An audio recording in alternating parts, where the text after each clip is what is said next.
Elezioni alle porte, il Consiglio regionale si prepara a ricevere i dati delle votazioni, affluenza, quantità di persone al voto, percentuali.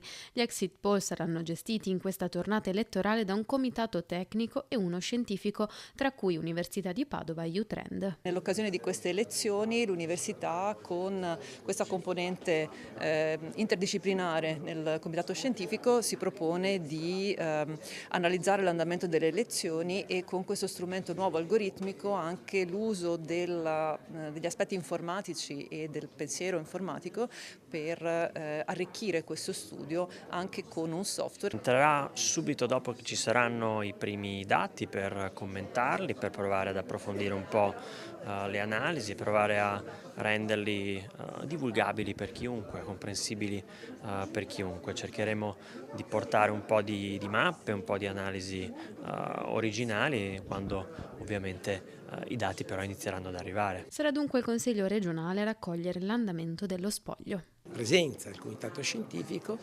porterà alle elaborazioni di quelle che, come ho detto prima, sarà la fotografia del Consiglio regionale della XII legislatura.